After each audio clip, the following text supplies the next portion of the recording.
Oke, baik. Bismillahirrahmanirrahim. Assalamualaikum warahmatullahi wabarakatuh. Waalaikumsalam. Waalaikumsalam warahmatullahi wabarakatuh. Alhamdulillah wassalatu wassalamu ala Rasulillah amma ba'du. Pertama, puji syukur pada Allah Subhanahu wa taala yang senantiasa melimpahkan rahmat dan taufik. Alhamdulillah pada kesempatan siang hari ini kita mudah-mudahan kita semuanya dalam keadaan sehat walafiat.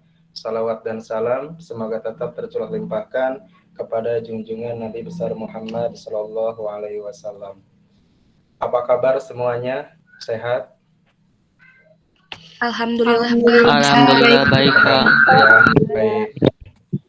Ya, sebelum kita memulai pembelajaran ini, Bapak mau absensi dulu ya.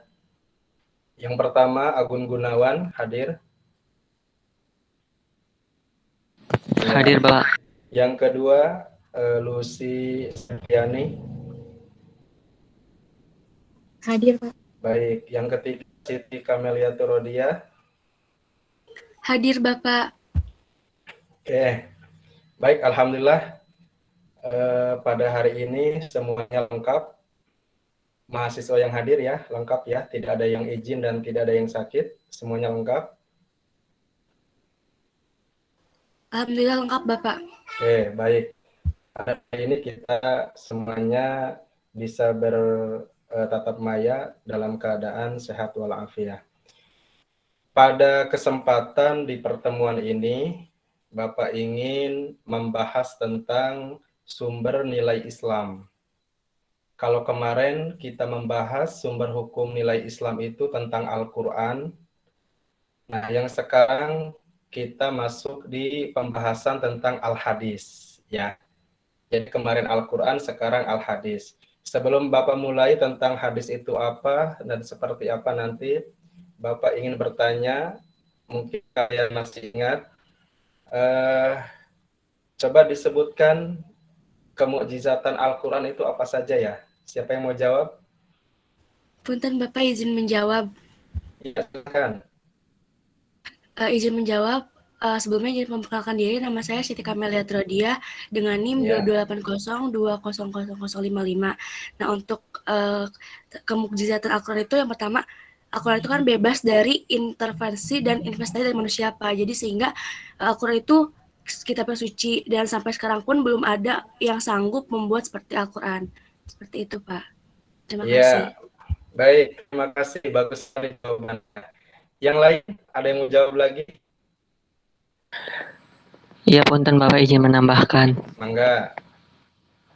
Ya, sebelumnya izin memperkenalkan diri. Nama saya Agun Gunawan dengan NIM 228020000033. Tadi sudah sempat dijelaskan ya, pertama itu ada Al-Quran bebas dari intervensi dan investasi manusia. Nah, kemukjizatan Al-Quran juga ada Al-Quran sejalan dengan fitrah manusia, Pak. Oke, baik. Bagus jawabannya ya. Ada lagi, satu lagi yang mau jawab? Punten Bapak, izin menambahkan. Ya, Sebelumnya silakan. izin memperkenalkan diri. Saya Erina Damayanti dengan NIM 2280200058. Tadi kan sudah disebutkan oleh Siti Kamelia Turodia tentang Al-Quran itu bebas dari intervensi dan investasi manusiawi, dan sudah disebutkan juga sama Agun kalau Al-Quran itu sejalan dengan fitrah manusia. Al-Quran juga isinya tidak kontroversial atau tidak bertentangan, Pak. Terima kasih. Bagus-bagus ya jawabannya, luar biasa, hebat. Oke, berikutnya minta di next.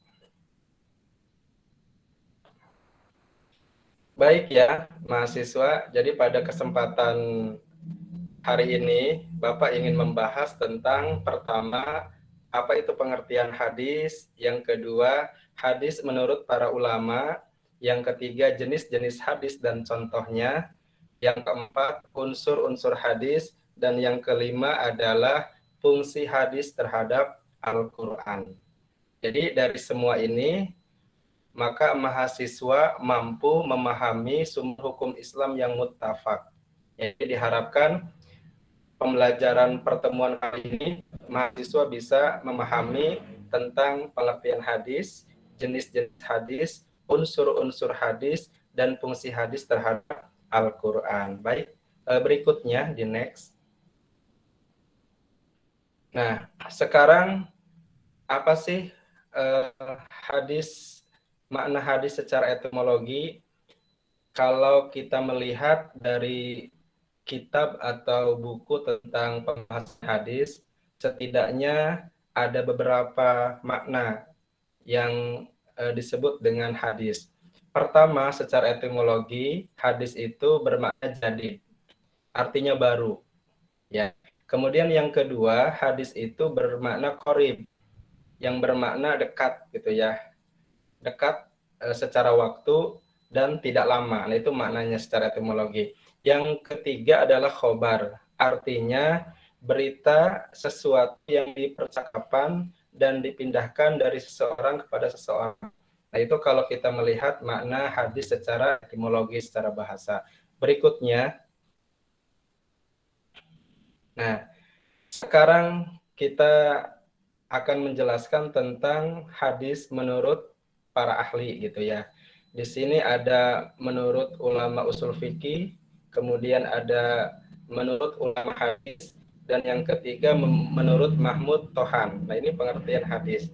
Yang pertama, menurut Mahmud Tohan, yang disebut dengan hadis itu adalah ma'udifa ila Nabi sallallahu alaihi wasallam min qaulin au fi'lin au takririn au sifatin. Jadi segala sesuatu yang disandarkan kepada Nabi Muhammad sallallahu alaihi wasallam, baik itu berupa perkataan, perbuatan, ataupun sifat Nabi. Nah, itu yang disebut dengan hadis gitu ya. Jadi apa yang beliau katakan, apa yang beliau sabdakan, apa yang beliau lakukan, dan itu menjadi sifat Nabi, nah itu semuanya menjadi hadis begitu ya. Nah, itu menurut Muhammad Toha. Sebetulnya dari para pendapat para ahli ini sama aja sebetulnya. Ulama hadis juga mengatakan demikian, ulama usul fikih juga mengatakan demikian ya. Satu lagi ya, ini tentang ulama hadis. Aqwaluhu sallallahu alaihi wasallam wa af'aluhu wa ahwaluhu. Jadi semuanya hampir sama pengertian hadis itu. Yang terpenting adalah apa-apa yang beliau katakan, apa-apa yang beliau lakukan, dan itu semuanya dinilai hadis, gitu ya. Karena memang Nabi itu diberikan kelebihan oleh Allah Subhanahu wa taala, sesuatu yang diwahyukan oleh Allah itulah nanti akan menjadi sumber hukum, gitu ya. Nah, inilah keistimewaan yang diberikan oleh Allah kepada Nabi dan tidak diberikan kepada orang-orang atau nabi-nabi yang lainnya.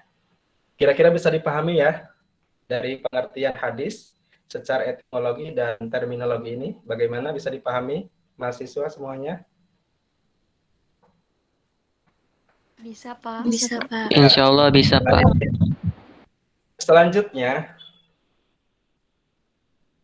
nah, sekarang jenis-jenis hadis ya. Jenis-jenis hadis itu ada 3. Yang pertama ada yang qauliyah, ada yang fi'liyah, dan ada yang takriyah. Kalau hadis qauliyah itu hadis yang sifatnya perkataan Nabi. Yang kedua ada hadis yang sifatnya perbuatan Nabi, dan yang ketiga ada yang sifatnya takririyah. Nabi mendiamkan, tidak melarang dan tidak menyuruh. Nah, itu namanya hadis takririyah. Bisa di next.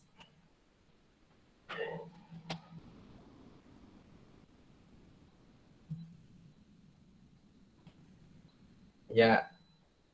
Oke, next. Tadi sudah disampaikan oleh Bapak pengertiannya. Ya, ini contoh hadisnya ya, mahasiswa ya. Nah, ini contoh hadis yang qauliyah. Contohnya misalkan, innamal a'malu binniyah.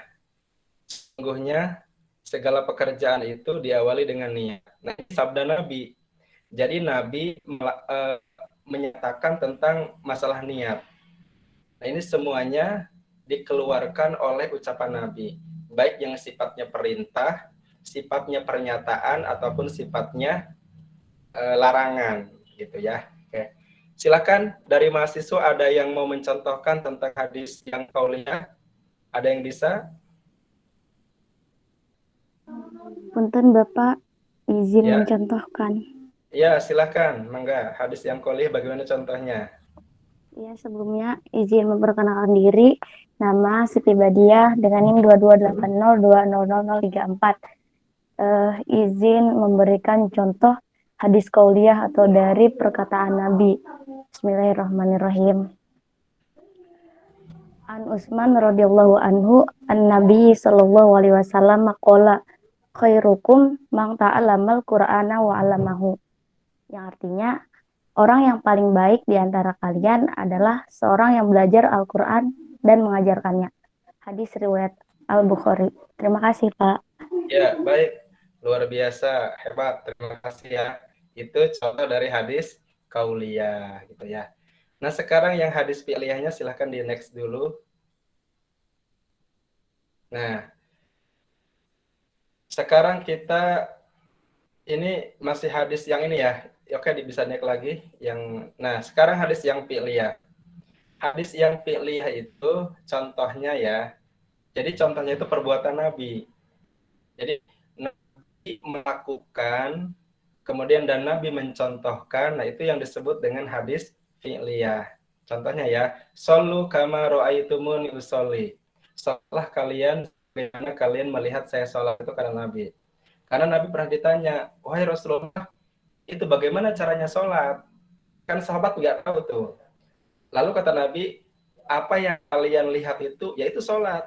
Ada rukuknya, ada sujudnya, ada takbiratul ihramnya, ada salamnya. Jadi Nabi langsung mencontohkan. Jadi sifatnya praktek perbuatan Nabi. Bisa dipahami ya? Oke. Silahkan, mahasiswa ada yang mau kasih contoh selain yang Bapak tadi kasih contoh tentang hadis fi'liyah? Ada yang mau kasih contoh? Izin memberi contoh, Pak. Ya, silahkan. Yang hadis fi'liyahnya mangga.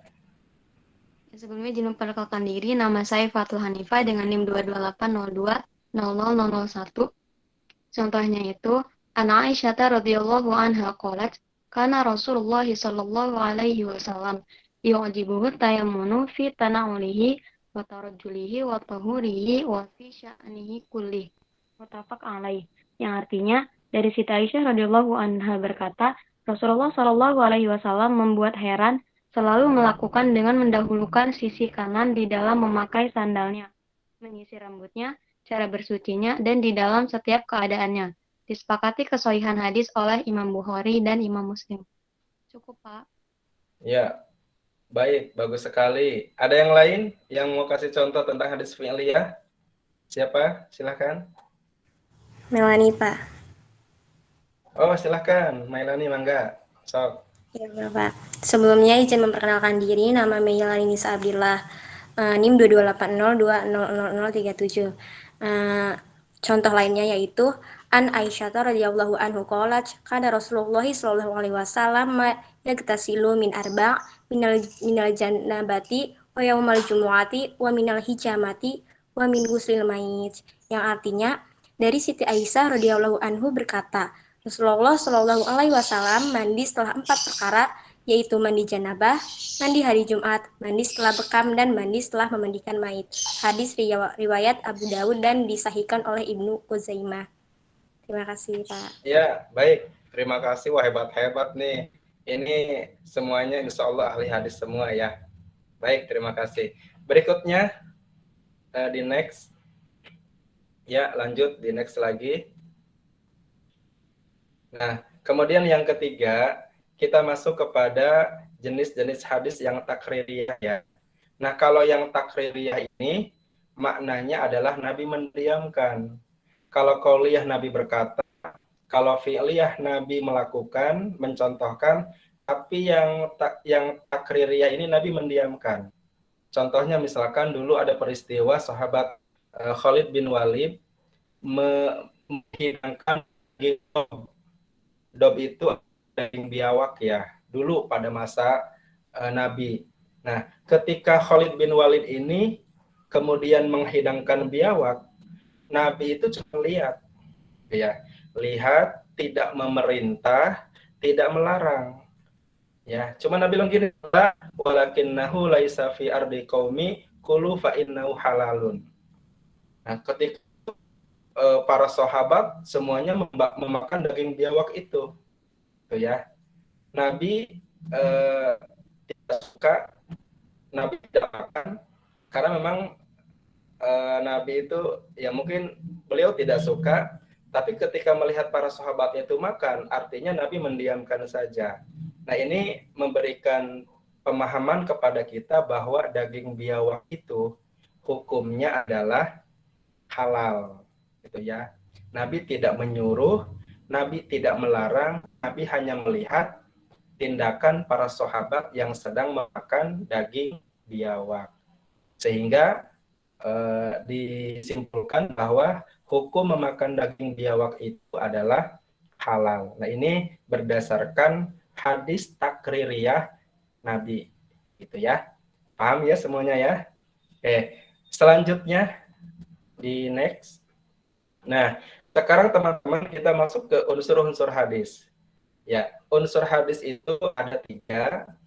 Pertama ada rawi, yang kedua ada matan, dan yang ketiga ada sanad. Nah, nanti akan dijelaskan apa itu rawi. Nah, rawi itu adalah orang yang menyampaikan atau menuliskan dalam suatu kitab apa-apa yang pernah didengar dan diterima dari seorang gurunya. Kita pernah mendengar misalkan ada hadis rawahu Bukhari, rawahu Imam Muslim, rawahu Ibnu Majah, rawahu muttafaq alaihi. Nah, itu yang disebut dengan rawi. Gitu ya. Kalau kalian baca hadis ada rawahu misalkan Daruqutni, Ibnu Majah, Al-Bukhari, Al-Muslim. Nah, itu namanya rawi gitu ya. Baik. Selanjutnya kemudian yang kedua ada matan. Nah, kalau matan ini isi dari hadis itu ya. Teman-teman atau mahasiswa bisa lihat tuh contohnya di bawah. Innamal a'malu binniyah. Nah, innamal a'malu binniyah ini disebut dengan apa? Matan.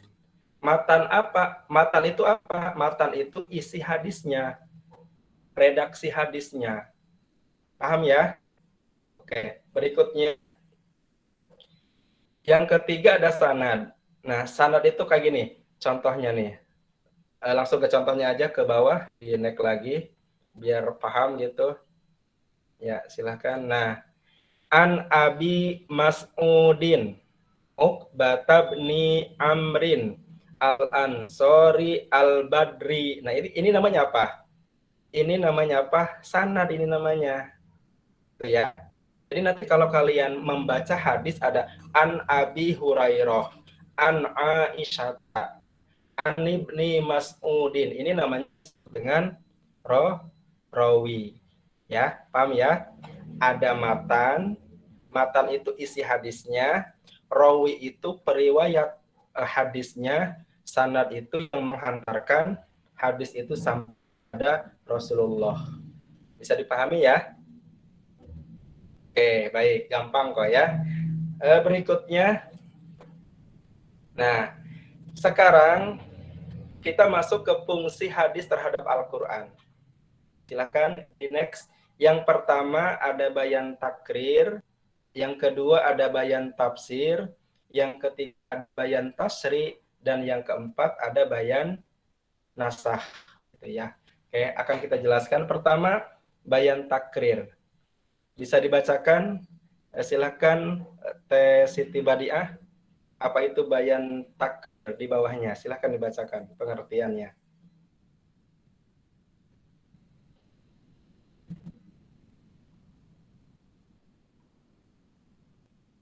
Ya, jadi bayan takrir itu adalah menetapkan dan memperkuat apa yang telah diterangkan di dalam Al-Quran. Dalam kata lain, hanya memperkokoh isi kandungan Al-Quran. Nah, ini yang disebut dengan bayan takrir. Gitu ya. Jadi gini, Al-Quran itu, mahasiswa, itu diperkuat penjelasannya. Oleh apa, Pak? Oleh hadis. Makanya hadis ini disebut dengan bayan takrir, sifatnya diperkuat ya. Contoh ke bawah, bisa di next. Nah, ini contohnya ya. Bapak bacakan ya. Fa idza ra'aitumul hilal fasumu wa idza ra'aitumuhu fa'aftiru. Kata Nabi, jika kalian melihat hilal, hilal itu bulan muda gitu ya. Bulan muda. Maka berpuasalah. Dan apabila kalian melihat hilal, maka berbukalah. Nah, hadis ini memperkuat Quran surah Al-Baqarah yang berbunyi, "Faman syahida minkumus syahra falyasumhu." Jika kalian menyaksikan bulan, maka berpuasalah. Makanya nanti ada istilahnya ada metode ru'yah dan ada metode hisab. Jadi ru'yah itu kan dilihat tuh. Misalkan puasanya kalau hari Senin, maka hari Ahadnya itu dilihat dulu hilalnya. Kalau hilalnya muncul, nampak, maka hari Senin berpuasa. Tapi kalau tidak nampak, itu menggunakan metode hisab, digenapkan menjadi 30 hari puasanya. Nah, jadi hadis ini memperkuat keterangan Al-Quran surah Al-Baqarah yang tadi. Jadi sifatnya diperkuat. Gitu ya. Nah, yang kedua teman-teman, pada hadis di sini la taqbalu shalah man ahdasa hatta yatawaddo. Jadi Allah itu tidak akan menerima salat seseorang yang berhadas. Orang kentut itu kan berhadas ya. Gitu ya. Pipis kan dia punya hadas. Gitu ya. BAB juga hadas kan ya. Nah, orang salat itu kalau dia berhadas itu tidak sah. Maka dia harus punya wudu dulu gitu ya, hatta yatawaddo, punya wudu dulu. Nah, hadis ini memperkuat tentang ayat surah Al-Maidah ayat yang ke-7 ya. Jadi ketika ayat Al-Maidah ini menjelaskan tentang penjelasan sholat, maka kemudian dikuatkan dengan hadis yang tadi Bapak sampaikan, sehingga nanti benar-benar ayat Al-Quran ini bisa dipahami oleh kaum muslimin, gitu ya. Itu yang pertama. Kemudian yang kedua, berikutnya. Nah, ada yang disebut dengan bayan tafsir, ya. Bayan tafsir itu memberikan rincian dan tafsiran terhadap ayat-ayat Al-Quran yang sifatnya global. Jadi di dalam Al-Quran itu ada lafaz-lafaz yang sifatnya global. Nah, untuk menjelaskan yang Quran sifatnya global, ini adalah hadis gitu yang menjelaskan ini. Bagaimana contohnya bisa dilihat di ini, silahkan di next. Nah, jadi di dalam ayat ini Allah berfirman, wa aqimus shalah zakah warka'u ma'ar rakiin. Allah laksanakan salat, tunaikan zakat dan rukulah bersama orang-orang yang ruku. Ketika ayat ini sampai kepada Nabi, karena sholat ini kan global umum ya. Sholat itu seperti apa? Nggak dijelasin tuh. Sholat aja gitu kan. Nah ini butuh dijelasin nih. Karena global, maka dijelaskan oleh hadis Nabi. Langsung Nabi praktekkan gitu ya. Shollu kama ra'aitumuni usolli. Jadi keumuman Al-Quran yang sifatnya global ini dijelaskan oleh hadis Nabi.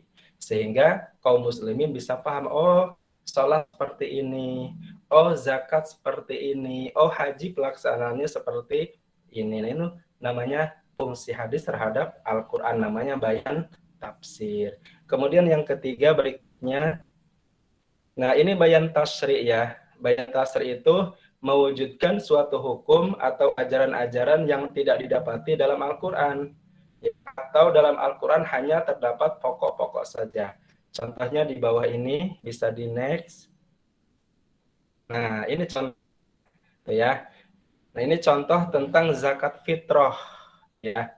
Zakat fitrah itu kata Nabi dalam hadis ini hanya gandum dan kurma saja.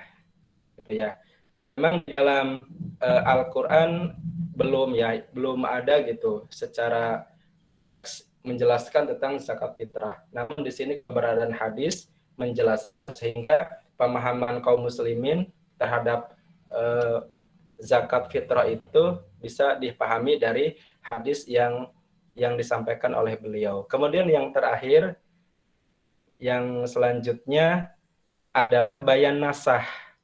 Jadi bayan nasah ini keterangan hadis itu apa ya? Keterangan hadis itu untuk menjelaskan terhadap Al-Qur'an. Misalkan dalam hadis ini, la wasiyatan liwarisin. Jadi tidak ada wasiat bagi ahli waris. Nah, ayat hadis ini menasah tentang bunyi Al-Qur'an. Coba teh ke bawah, itu ada contohnya. Nah, jadi hadis ini menasah terhadap surah Al-Qur'an yang kutiba alaikum idza hadar ahadakumul maut. Gitu ya. Orang yang meninggal dunia itu kan nanti dia akan memberikan wasiat, ya. Berwasiat kepada ahli warisnya. Kalau ayat ini pemahamannya, wasiat diberikan kepada ahli warisnya, kepada ibunya, bapaknya, sahabatnya. Namun dihapus oleh hadis Nabi tadi. Keterangannya jangan memberikan wasiat kepada keluarganya, tapi berikan kepada yang lainnya. Sehingga nanti tidak terjadi hal-hal yang diinginkan. Oke, saya kira cukup apa yang Bapak sampaikan. Semoga bisa memberikan pencerahan buat teman-teman terhadap hadis, fungsi hadis, unsur hadis, dan sebagainya. Silakan ada yang bertanya?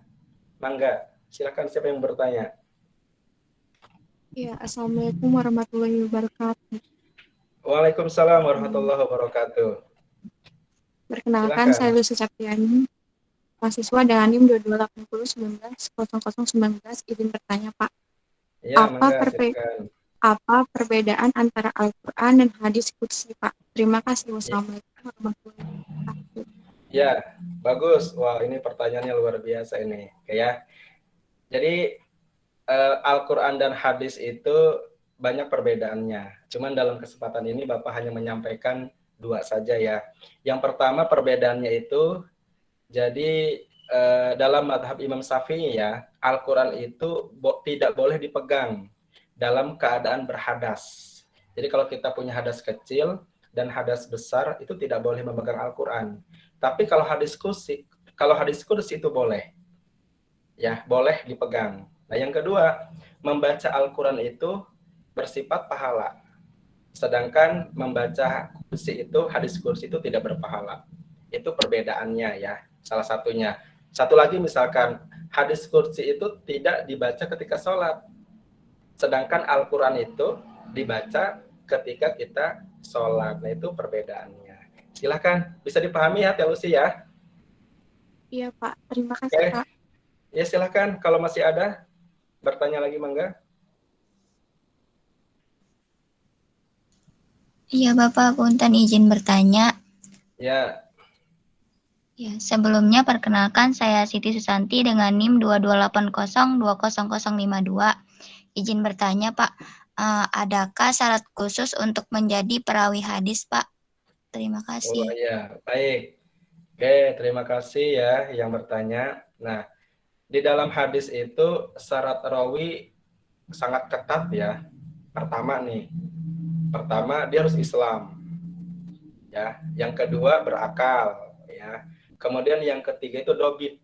Apa itu dobit, Pak? Memiliki yang kuat. Jadi perawi hadis itu tidak boleh lupa, tidak boleh pelupa, tidak boleh ingatannya pendek, nggak boleh, harus dobit. Dobit itu punya jangkauan ingatan yang kuat, itu dobit.